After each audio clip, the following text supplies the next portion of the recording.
Good morning, students.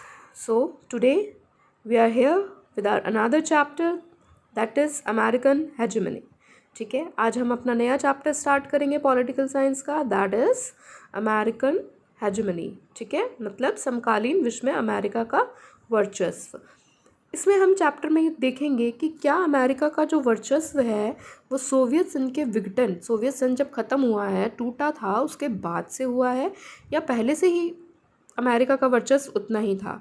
तो इसका answer क्या है? यस, अमेरिका का वर्चस्व पहले से ही उतना ही था. और इसका जो वर्चस्व है वो हमें कब देखने को मिला? 1945 में ही हमें अमेरिका का वर्चस्व देखने को मिल गया था, जब अमेरिका ने जापान के हिरोशिमा और नागासाकी एरिया पर बम गिराए थे. ठीक है, परमाणु बम गिराए थे. तो इस हमले से हम बता सकते हैं कि जो अमेरिका है वो पहले से ही बहुत ज़्यादा ताकतवर था. ठीक है, इस चैप्टर में हम क्या देखेंगे? हम और पॉइंट्स देखेंगे और एरियाज़ देखेंगे या और ऐसी चीज़ें देखेंगे, ऐसे युद्ध देखेंगे जिससे हमें पता चलता है कि हाँ, अमेरिका कितना पावरफुल था है. ठीक है, जिस टाइम की हम बात कर रहे हैं उस टाइम किस तरीके से अमेरिका ने अपना वर्चस्व स्टैब्लिश किया था. तो ये जो अमेरिका का वर्चस्व है ये सबसे पहले हम देखेंगे प्रथम खाड़ी युद्ध से. ठीक है, तो आइए देखिए प्रथम खाड़ी युद्ध क्या है. अगस्त 1990 में इराक ने कुवैत पर कब्ज़ा कर लिया था. ठीक है, जो इराक है उसने कुवैत पर कब्ज़ा कर लिया था. इराक को समझाने की बहुत कोशिश की गई, उसको कहा, यूएनओ ने भी समझाया कि आप अपना जो कब्ज़ा है वो वहाँ से हटा लें. ठीक है, और लेकिन वो नहीं माना.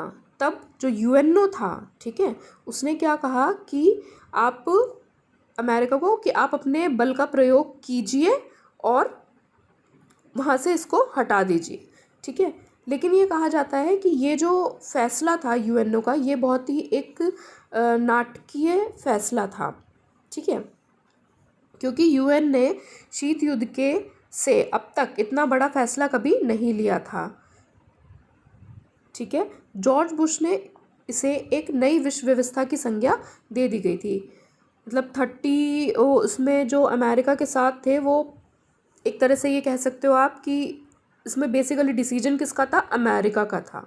ठीक है, क्योंकि सबसे ज़्यादा जो सैनिकों की संख्या थी इस पे हमले में वो सबसे ज़्यादा अमेरिका की थी. ठीक है, आप इसमें भी देख सकते हो सैनिकों की संख्या दी हुई है. ठीक है, नोट्स में. तो आप ये देख सकते हो कि बहुत ज़्यादा जो सैनिक थे वो 75% जो हमारे उस टाइम सैनिक थे वो अमेरिका के थे. ठीक है, तो इसके लिए फिर मतलब इस कब्ज़े को हटाने के लिए एक ऑपरेशन चलाया गया. उस ऑपरेशन को क्या नाम दिया गया?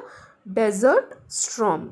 सद्दाम हुसैन ने कहा ये 100 जंगों की जंग है. ठीक है, मतलब सद्दाम हुसैन ने ये कहा कि अगर हम इसमें लड़ाई झगड़ा करते हैं उसका कब्ज़ा हटाने के लिए तो ये 100 जंगों की एक जंग साबित हो जाएगी. ठीक है, और ऐसा हुआ भी.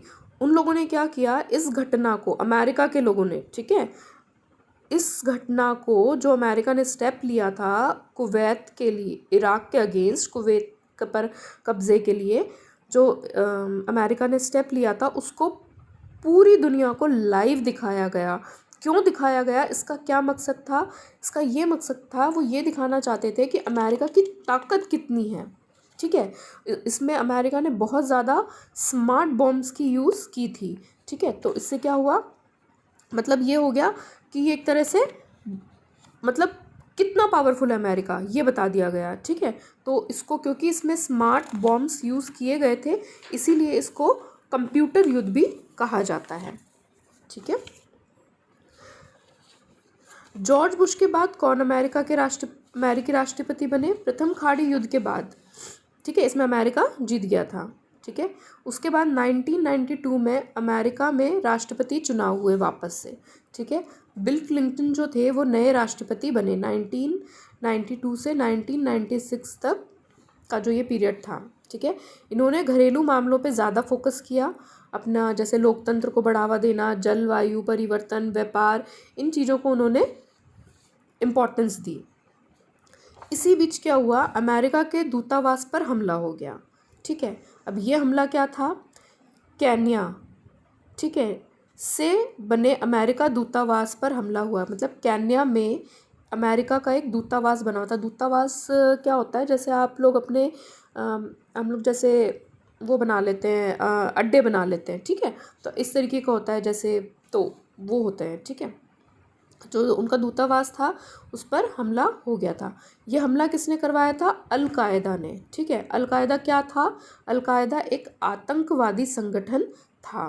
ठीक है, तो अमेरिका ने जो उसके दूतावास पर हमला हुआ था, इसका जिम्मेदार किसको ठहराया, अल कायदा को। ठीक है, इसके जवाब में अब लिंकन ने क्या किया, उसने ऑपरेशन इनफाइनाइट रीच चलाया। ठीक है, इसमें क्या था, सूडान और अफ़गानिस्तान के अलकायदा के ठिकाने जितने भी थे उस पर मिसाइल से हमला कर दिया गया था। ठीक है, अब देखो यहाँ पे क्या था, उसने अमेरिका के दूतावास पर हमला किया और क्लिंटन ने फ़ौरन ऑपरेशन इनफाइनाइट रीच चला दिया। ठीक है, और सूडान और अफ़गानिस्तान में जितने भी अलकायदा के ठिकाने थे उन सब पर हमला कर दिया। लेकिन क्या था, यूएन से उन्होंने परमिशन नहीं ली, यूएनओ ने इसकी कोई परमिशन अमेरिका को नहीं दी। तो इससे क्या साबित हो रहा है, ठीक है, कि अमेरिका इतना पावरफुल है कि उसने यूएनओ की सहमति लेने की भी मतलब कोशिश नहीं करी। अब इसके ऊपर जब उसने परमिशन नहीं ली तो अमेरिका के ऊपर ये ब्लेम लग गया कि तुमने तो निर्दोष लोगों को मारा है, निर्दोष लोगों को निशाना बनाया है।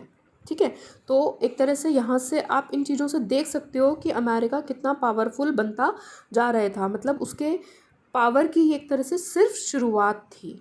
ठीक है, हालांकि अमेरिका ने ये चीज़ उस तरीके से एक्सप्लेन कर दी थी कि नहीं, हमने तो ये हमला सिर्फ इसलिए किया है ताकि आतंकवाद को हम ख़त्म कर सके, लेकिन वो सिर्फ एक उनका झूठ मूठ का एक्सप्लेनेशन था। ठीक है, उन्होंने यूएनओ से भी कंसल्ट नहीं करी थी। तो आप इन दो हमलों से देख सकते हो कि अमेरिका कैसे कैसे ग्रो हो रहा था। मतलब वर्चस्व तो उसका 1945 से ही था, लेकिन कैसे कैसे वो और ज़्यादा बढ़ रहा था। तो थैंक यू स्टूडेंट्स, बाकी के टॉपिक्स हम नेक्स्ट वीडियो में कवर करेंगे।